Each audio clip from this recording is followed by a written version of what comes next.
Razočarani so upravičeno, žal preredko povzdignejo svoj glas, če bi ga že prej zelo odločno, potem mogoče bilo to razočaranje danes manjše.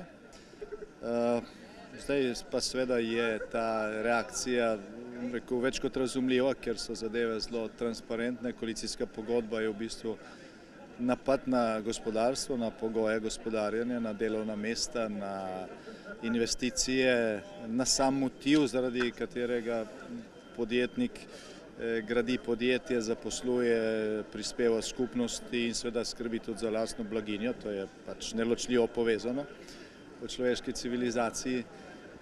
Tako da, glede na to, da je pred nami neko končno dejanje, ustoličenje neke vlade, ki naj bi bila operativna enota za izvedbo tega napada na gospodarstvo, je dober trenutek. Poleg tega pa je celjski sejem z vsakoletno prireditvijo za obrtnike in podjetnike neka točka, kjer veliko mnenjskih voditeljev pride skupaj in tudi naš obisk je pač namenjen temu, da se skušamo posvetovati s predstavniki gospodarstva, z njihovimi organizacijami, kako vsaj zmanjšati škodo, če se jo očitno v prvi fazi ne bo dalo preprečiti.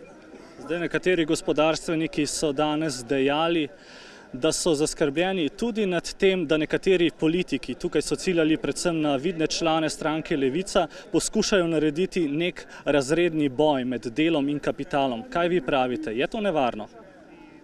Nevarno je predvsem zato, ker stranka Levica ni neka stranka z nekaj poslanci, ki kriči v zrak, ampak je to stranka, ki je najvažnejša stranka v tej vladni kompoziciji, ki je stranka, ki je bolj pomembna kot pa katerakoli druga stranka v sami koaliciji, tudi tista, ki ima predsednika vlade, kjer ima pravico veta. Se pravi, na vse ključne odločitve ima pravico veta, poleg tega si je v tej koalicijski pogodbi oziroma v protokolu za to koalicijsko pogodbo izpogajala šokantne stvari, ki predstavljajo vračanje v neke čase, za katere smo vsi verjeli, da se nikoli ne bodo vrnili. Tukaj srečujemo ljudi, tudi nekaj starejših podjetnikov, ki so rekli še tistega, kar so nam po drugi svetovni vojni in komunistični revoluciji pobrali z nacionalizacijo, nam niso vsega vrnili, pa bi nam že spet jemali. Tokrat njihova tretja generacija, ampak gre pravzaprav za isto stvar. Tako da zadeva je resna. Jaz osebno sicer ne verjamem, da bodo vse te neumnosti, ki so tam zapisane, lahko uresničili čez noč in v tem mandatu, tudi če jih bodo samo tretjino, je to za Slovenijo katastrofa. Predvsem bo pa to dalo ekstremistom nek zagon za naslednji mandat in namesto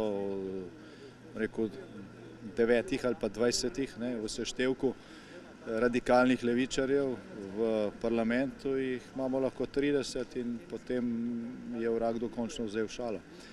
Tako da ta upor gospodarstva, ki je večji, kot je bil kadarkoli doslej, je dejansko klic k streznitvi in mi bomo poskušali ta klic čim bolj ojačati tudi v hramu demokracije.